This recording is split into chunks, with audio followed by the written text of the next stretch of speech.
आमच्या सरकारकडून जी अपेक्षा आहे की जे आंबा बागायतदार आहेत किंवा आंबाचे शेतकरी आहेत हे गेली अनेक वर्ष आज इथे त्रस्त झालेले आहेत की यापूर्वी जे आंबा बागायतदार इथे आंबा पीक घेत होते ते सेंद्रिय खतावर सेंद्रिय ह्याच्यावरती आंबा पीक त्यापूर्वी येत होतं.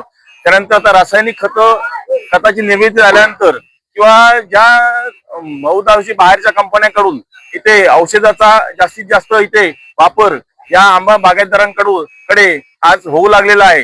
जेणेकरून हा वेंगुर्ला तालुक्यामध्ये फळ संशोधन केंद्र आहे. फळ संशोधन केंद्राच्या माध्यमातून या शेतकऱ्यांना कुठल्या पद्धतीचं मार्गदर्शन केलं जात नाही की शेतकऱ्यांनी कुठलं औषधं फवारावीत की कुठली खतं द्यावीत या पद्धतीचं कोणत्या प्रकारचे मार्गदर्शन शेतकऱ्यांना होत नाही. आज संपूर्ण बाहेरच्या कंपन्या येऊन आज या आंबा बागांमध्ये जे शेतकरी आज कोणत्या प्रकारची कल्पना नसलेली सुद्धा आज औषधं इथे फवारणी केली जाते किंवा आतमध्ये जैविक आज त्यांना डोस त्या कलमाला दिला जातोय. याचाही कुठेतरी या ह्याच्यामध्ये परिणाम असू शकतो आणि याचा भाग म्हणून या दूषित हवामानामुळे आज शेतकरी पूर्णपणे आज त्रस्त होऊन आज पूर्णपणे 10 ते 15% आंब्याचं सुद्धा मला वाटतं पीक आज शेतकऱ्यांना मिळणार नसून आज पूर्णपणे शेतकरी हवालदिल झालेला आहे, शेतकरी कर्जबाजारी झालेला आहे.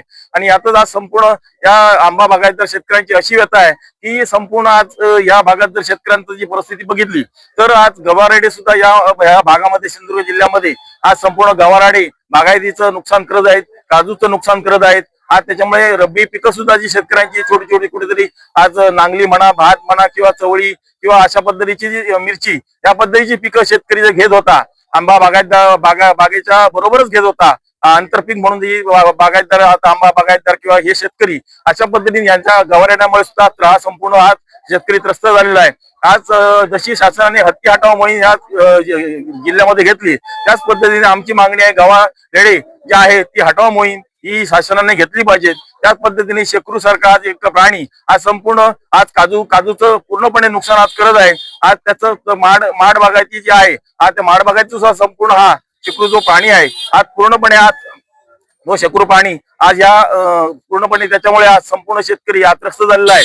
आज शेकरू याच्यावर अशा जर कोणी शेतकऱ्यांच्या जर बागेमध्ये कुठे मृत झालेलं असेल आणि त्यांना वन विभागाच्या जर कर्मचाऱ्यांना कळलं असेल की संबंधित शेतकऱ्यावर कोणत्याही प्रकारचा म्हणजे त्याला कुठलीही चौकशी न करता संबंधित शेतकऱ्यावर ज्या शेतीमध्ये जर तो शेकरू मेलेला असेल किंवा तो मृत झालेला असेल स्वतः म्हणून कुठल्या आपल्या ह्याने जर मृत झालेला असेल तरी संबंधित शेतकऱ्यावर त्याच्या चौकशीचा ससेमिरा आज ह्या वन विभागाच्या माध्यमातून लावला जातोय. त्यात या शेतकरी आज त्रस्त झालेले आहेत. आमची अशी मागणी आहे की जो आज संपूर्ण शेतकरी त्रस्त शेकरूमुळे त्रस्त झालेला आहे ते शेकरू मारण्यासाठी सुद्धा आज शासनाने परवानगी दिली पाहिजे. आज यातच आज एवढं पीक आज आंब्याचं कमी असताना सुद्धा आज आंब्यावर प्रक्रिया म्हणून अशा पद्धतीची आंबा मँगो वायनरी आज मँगो वायनरी आज बनवली जाते परंतु त्याच्यावर 200% जवळजवळ आज हे कर असल्यामुळे आज तो करमुक्त करून आज मी वायनरी साठी सुद्धा इथे शासनाने प्रयत्न केले पाहिजेत. आज ह्या वन विभागाच्या माध्यमातून आज इथे कुठल्याही शेतीला जे कंपाऊंड आहे सौर कंपाऊंड आहेत कुठल्या आज या वन विभागाच्या माध्यमातून आज शेतकऱ्यांना कुठल्याही प्रकारची आज इथे मदत आणि कुठल्याही प्रकारचे मार्गदर्शन केलं जात नाही. या संपूर्ण कृषी विभाग म्हणा किंवा ही सगळी जे संशोधन करणारी मंडळी आज फळ संशोधन केंद्राचा कुठल्याही प्रकारचा शासनाकडे अहवाल नाही हे की ही नुकसान भरपाई नुकसान कशामुळे झाले अद्यापर्यंत या फळ संशोधन केंद्राने सुद्धा अहवाल आज ह्या शासनाकडे दिलेला नाही आणि ह्या संशोधन केंद्राकडनं सुद्धा शेतकऱ्यांना मार्गदर्शन होत नाही. याच्यामुळे संपूर्ण शेतकरी हवालदिल झालेला आहे. कोकण संवादच्या ताज्या घडामोडींसाठी चॅनलला सबस्क्राईब करा आणि बेल आयकॉनला क्लिक करा.